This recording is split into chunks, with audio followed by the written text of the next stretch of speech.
Imagine getting a message from your child, "Mom, the ship is sinking. I'm scared. I love you." Now imagine that message was the last thing you ever heard from them. This isn't a story from fiction. This happened to real people on a quiet spring morning in South Korea. And what followed wasn't just a tragedy.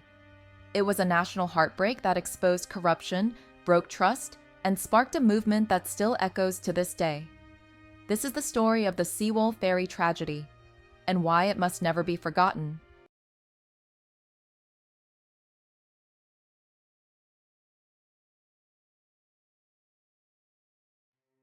April 16th, 2014. A ferry carrying 476 people, mostly high school students, capsized off the coast of South Korea. That much you might know. What you may not know is that this wasn't just a disaster. It was a betrayal, a system-wide failure, a wound that still hasn't healed, and it started, like most tragedies, with nothing out of the ordinary. The Sewol Ferry left Incheon Harbor the night before, en route to Jeju Island. On board were 325 students from Danwon High School, teenagers excited for their field trip, laughing, taking selfies, sending texts to their parents. "See you soon. Love you. Don't forget to feed the cat." It was supposed to be a 3-day trip. Instead, it became one of the darkest days in South Korean history. At 8:48 a.m., something went wrong. The ship tilted sharply. Not enough to cause panic right away, but enough that the floor became unstable and people lost their footing. The crew made announcements over the loudspeakers, "Do not move, stay where you are." And most people listened, especially the students, because they were taught to follow orders, to respect adults, to trust that someone would come. No one did. The ferry continued to tip, water rushed into the lower decks, and still the announcements told them to wait. Some students began texting loved ones. "Mom, the ship is sinking. I'm scared. I love you." Those would be their last words. Meanwhile, the captain was already abandoning ship. He'd changed out of his uniform, put on a life jacket, and escaped quietly, before even giving the command to evacuate. He survived. Most of the students did not. Out of 476 people on board, only 172 were rescued. 250 of the 325 students died. Many of them were still trapped inside their cabins, waiting for help that never came. When the news first broke, the government reported that everyone had been rescued. They said the situation was under control. Parents breathed sighs of relief. But soon, the truth began to surface. One mother received a text from her daughter that said, "Mom, the ship is really sinking. I'm scared." That was the moment people realized the media was lying. The government didn't know what was happening. Or worse, they did, and they weren't telling anyone. Families rushed to the coast. They were herded into a gym, told to wait, told to be patient. They asked for a list of survivors. There wasn't one. Just a blank clipboard and officials who looked away when asked questions. As bodies began to surface, the mood shifted, from fear to grief to rage. Parents screamed into cameras, they begged divers to take them down. One father yelled, "If my son's going to die underwater, then so will I." The divers told him, "It's too dangerous." It didn't matter. Nothing mattered anymore except getting their children back. And under the water, there were heroes. Civilian divers who volunteered to go into pitch-black corridors of a sunken ferry. They searched by touch. They carried out backpacks, phones, and bodies. One diver said, "You don't rescue the dead? You rescue the living by bringing their children home." Some of those divers would never return. Then came the truth.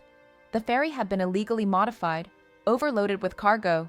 The crew wasn't trained, and safety regulations had been ignored because someone had paid someone else to look the other way. It was corruption, plain and simple. The company that owned the ferry, Chonghaejeon Marine, its real owner was a cult leader and millionaire named Yoo Byung-yoon. He fled the country. 2 months later, his body was found in a field.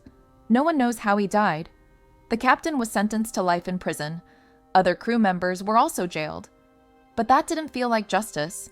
Not when 304 lives were lost. Not when 5 students were never found. Not when the people at the top were still walking free. And then came the protests. Yellow ribbons, candlelight vigils, millions in the streets. They weren't just mourning. They were marching, demanding truth, demanding change. At the center of it all were the parents, mothers and fathers who gave up everything to fight for accountability. They set up tents in Seoul City Square, lived there, slept there, told the story over and over, even when people told them to move on. Then the final crack. President Park Geun-hye. For 7 hours during the sinking, no one knew where she was. Later, reports revealed she was getting her hair done for a photo shoot. While children were drowning, the president was prepping for cameras. That was it. The nation snapped. Protests turned to outrage. Park was eventually impeached, arrested, tried, jailed. But again, it didn't feel like enough. Because justice doesn't erase the empty beds, the unopened lunchboxes, the unread text messages. Years later, people still leave notes at the memorial wall. One reads, "You were born to live, not to die waiting." Another says, "If my son's story saves even one life, then he's still here." Sewol changed South Korea. It changed how students see school trips, how teachers plan, how parents say goodbye. It changed the way people see authority. And it made one thing painfully clear. Silence kills. Today the ferry sits in a dry dock, rusting, alone, a tomb with no ocean. Some say it should be destroyed. Others say it should stay forever, so no one forgets. Every year, on April 16th, the country pauses. 304 names are read aloud, candles are lit, and bells ring, once for every life lost. It takes nearly an hour, but no one leaves until the last bell sounds. This wasn't just an accident, it was a failure at every level. A ship that never should have sailed, a crew that didn't know what to do, a government that lied, and children who followed instructions and died. So remember this story, not just as tragedy, but as a warning of what happens when profit comes before people, when systems go unchecked, when good people stay silent, and when those in power think they'll never be held accountable. This wasn't just Korea's story. This could happen anywhere. It already has. So if you ever hear, stay put. Don't ask questions. It's under control. Remember Sewol, and never stop asking why. Thank you for watching this far. Stories like this aren't easy to tell, and they're even harder to sit through. If you made it to the end, I hope you take a moment to let it settle. The Sewol Ferry tragedy wasn't just about a ship that sank.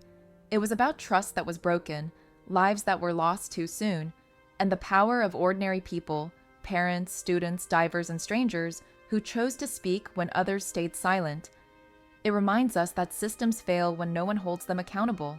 That silence can be deadly, and that sometimes the greatest act of love is refusing to forget.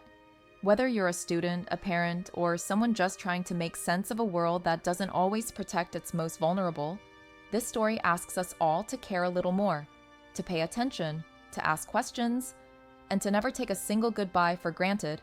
Thank you for giving your time, and thank you for remembering them with us.